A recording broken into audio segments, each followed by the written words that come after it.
नमस्कार।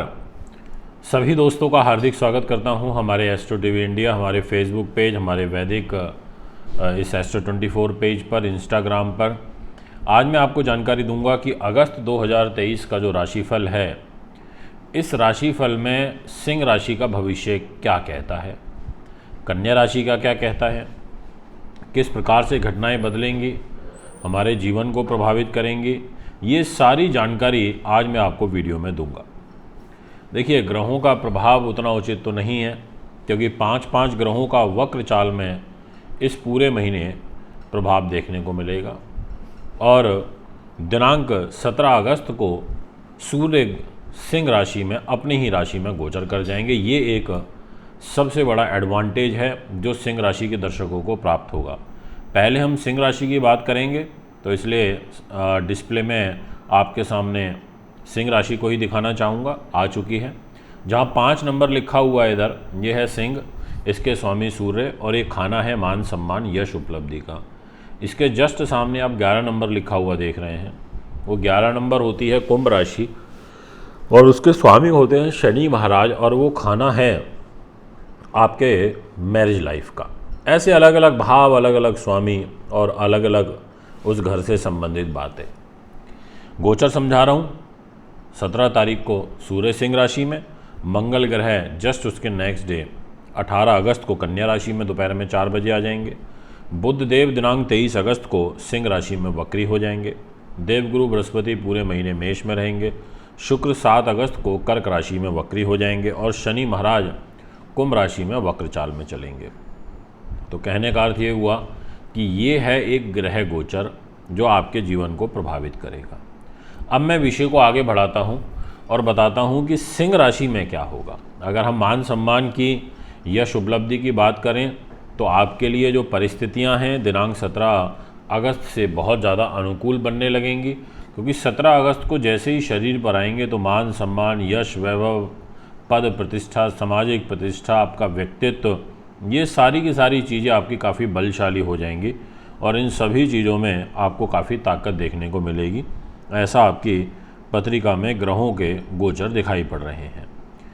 इसी प्रकार से जो आपका सेकंड हाउस है, जहाँ पे कन्या राशि लिखा हुआ है, वो है धन का, पैसे का। इसके जिम्मेदारी आ जाती है सूर्य देव के, ये बुध ग्रह के पास। बुध ने कहा कि मैं पैसा दूंगा, मैं धन दौलत दूंगा, और वो भी आपके शरीर पर बैठे हैं बुध के साथ, बुधादित्य राजयोग बना करके। तो ऐसी स्थिति में धन धान्य के लिए ये जो महीना है आपके लिए काफ़ी फेवरेबल दिखाई पड़ रहा है। इसमें आर्थिक सुख समृद्धि के योग आपके बनेंगे, ये मैं कहना चाहूँगा।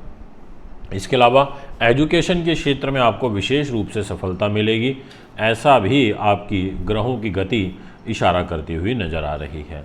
आपकी जो न्यूनतम आवश्यकताएं हैं उनकी पूर्ति इस महीने हो जाएगी, ऐसा कुंडली के ग्रह कहते हैं, क्योंकि सेकंड हाउस के लॉर्ड और आपकी राशि के स्वामी दोनों सूर्य बुध इकट्ठे रहेंगे। इस वजह से वाणी में प्रभाव बढ़ेगा, मीठी वाणी का शब्दों का चयन करेंगे, चंचलता रहेगी शब्दों में, अपनी बातों से सामने वाले व्यक्ति को प्रभावित करेंगे शुभ रूप में।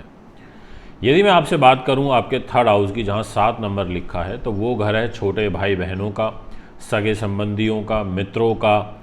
इस घर की जिम्मेदारी शुक्र के पास आ जाती है। शुक्र ने कहा कि मैं अब आपको ये सब चीज़ें दूंगा, और शुक्र देव आपके खर्च के घर में 7 अगस्त को चले जाएंगे। तो आपका पैसा अपने मित्रों के ऊपर खर्च होना, परिवार में छोटे भाई बहनों के ऊपर खर्च होना, यात्राओं के ऊपर पैसा खर्च होना, ऐसी एक ग्रह स्थिति बनेगी, और आपको थोड़ा फिजूल खर्ची ज़्यादा ही होगी।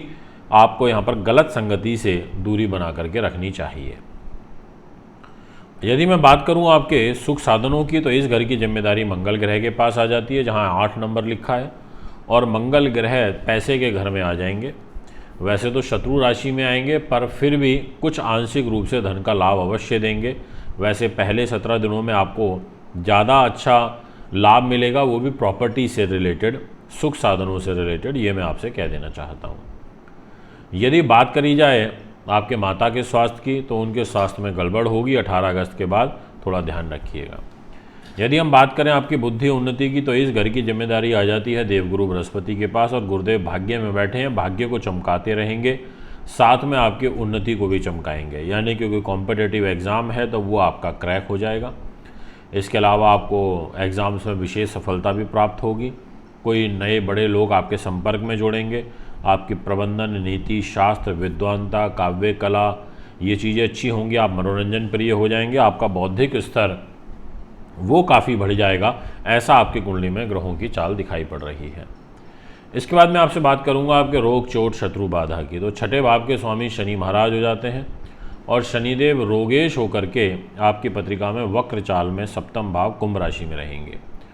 तो यहाँ पर दैनिक इनकम जो है उसका फ्लो थोड़ा सा आपका टूटेगा। जो डेली बेसिस का काम करते हैं, जिनका पर डे बेसिस पर काम चलता है, उनका फ्लो टूटेगा। इसके अलावा शत्रु भय रहेगा। गुप्त शत्रुओं से आपको सावधान रहना है, वो आपको हानि पहुंचाने की कोशिश कर सकते हैं। और दाम्पत्य जीवन में 17 तारीख के बाद कलह कलेश आपके बढ़ेगी। भाग्य स्थान के स्वामी मंगल हैं, वो कन्या राशि में जाएंगे 18 तारीख को, पर उससे पहले स्वयं सिंह राशि में बैठे हैं। केंद्र त्रिकोण राजयोग बना के बैठे हैं। तो भाग्य के लिए फर्स्ट 18 डेज विशेष रूप से अच्छे हैं।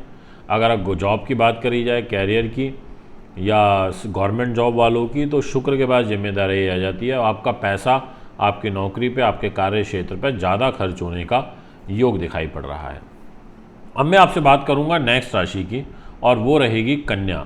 जितने भी जातक हम मुझे कन्या के इस समय फ़िलहाल सुन रहे हैं, आप देख सकते हैं डिस्प्ले में आपकी कुंडली आ चुकी है। और उसमें यहाँ पर आप देखेंगे कि जहाँ 6 नंबर लिखा हुआ है, ये बुध का घर होता है, क्योंकि 6 नंबर कन्या राशि होती है और इसके स्वामी बुध होते हैं। तो आपका ये मान सम्मान जो है वो बुध के पास आ गया। जहाँ 7 नंबर लिखा है वो है तुला राशि और उसके स्वामी होते हैं शुक्र, और शुक्र के पास आपके धन धान्य की पोजीशन आ गई है। ऐसे ही जहाँ 12 नंबर लिखा है वो है मीन राशि और उसके स्वामी ग्रह होते हैं गुरु, और वो दाम्पत्य जीवन का घर होता है। तो ऐसे अलग अलग जगह के अलग अलग डिपार्टमेंट। अब हम बात करते हैं आपके यश उपलब्धि की। तो देखिए, कन्या राशि के स्वामी बुध हैं और बुध 12वें भाव में हैं और पूरे महीने रहेंगे। आपके सम्मान में आपको कमी महसूस होगी। उसको बनाए रखने के लिए आपको काफ़ी चैलेंजेस फेस करने पड़ेंगे और आपके खर्चों की अधिकता आपके तनाव का कारण, और व्यर्थ की यात्राएं और मानसिक रूप से भय भ्रम रहेगा। मतलब कंसंट्रेशन लेवल आपका अच्छा नहीं रह पाएगा। आपको एक हमेशा चिंता सी सताती रहेगी। यदि मैं आपसे बात करूं आपके धन धान्य की, तो उस दृष्टिकोण से मैं ये कहूँगा कि 7 अगस्त के बाद सिचुएशन आपके लिए फेवरेबल बनती हुई नज़र आ रही है, जिसमें ग्रहों का शुभ आशीष आपके साथ रहेगा, शुभ फल आपको प्राप्त होगा और पारिवारिक जो ग्रह स्थिति है वो भी मजबूत होगी। जो मनमुटाव चल रहे हैं उनसे भी आपको काफ़ी हद तक निजात मिलेगी, पर ये 7 अगस्त के बाद योग बनेगा। बच्चों को, विद्यार्थियों को जो ग्रेजुएशन तक की शिक्षा ग्रहण कर रहे हैं उनको विशेष रूप से लाभ प्राप्त होगा। यदि बात करी जाए आपसे नेक्स्ट छोटे भाई बहन, मित्रगण, सगे संबंधी, खास लोगों की, तो इस घर की जिम्मेदारी आ जाती है मंगल ग्रह के पास में। और मंगल देव आपकी पत्रिका में विशेष रूप से गोचर करेंगे दिनांक 18 तारीख को शरीर पर। तो आपका जो बल है वो बढ़ेगा और आपको अपने मित्रगण, सगे संबंधियों के माध्यम से लाभ प्राप्त होगा। और साथ में यात्राएं लंबी दूरी की आपकी होंगी। इलेक्ट्रिकल, इलेक्ट्रॉनिक्स, गुड्स से रिलेटेड अगर आप कोई कार्य करते हैं उसमें आपको सफलता मिलेगी, पर शत्रु पक्ष से थोड़ा सा ध्यान और सावधानी आपको बरतना होगा। प्रॉपर्टी, ज़मीन जायदाद से संबंधित चीज़ें इस महीने ना खरीदें तो अच्छा है। अभी थोड़ा शांति बनाए रखें, अभी हाथ ना डालें। यदि बात करें आपके बुद्धि उन्नति की, तो इस घर की जिम्मेदारी शनि महाराज के पास आ जाती है। छठे भाव में बैठे हैं तो संतान से कष्ट होगा, उनके साथ मनमुटाव बढ़ेगा, कंसंट्रेशन इतना अच्छा नहीं रह पाएगा। जो हायर स्टडीज़ की तैयारी कर रहे हैं उनके लिए थोड़ी सी संकट ज़्यादा परेशानी वाली रहेंगे। ऐसा पत्री कहती है। पेट खराब रहेगा, पैरों में तकलीफ आएगी। रोग चोट की बात करें तो जैसा मैंने बोला, स्वास्थ्य में डिस्टर्बेंस दिखाई दे रही है। शनि वक्र चाल में चल रहे हैं। दाम्पत्य जीवन भी आपका एवरेज ही रहेगा, कोई बहुत ज़्यादा अनुकूल नहीं दिखाई दे रहा। बस ये है कि भाग्य स्थान के स्वामी जो शुक्र ग्रह बनते हैं वो प्रॉफिट पर बैठे हैं तो लाभ देते रहेंगे, और कर्मेश जो हैं वो आपके खर्चे कराते रहेंगे, ऐसा आपकी पत्री कहती है। यानी कि मिला जुला सा कुछ ये महीना आपके लिए दिखाई पड़ रहा है। दोस्तों, ये है आपका फल। अगर आप भी कुंडली बनवाना, दिखवाना, पूजा पाठ या रत्न लेना चाहते हैं तो संपर्क कर सकते हैं। अभी आपसे इजाज़त चाहता हूँ। नमस्कार।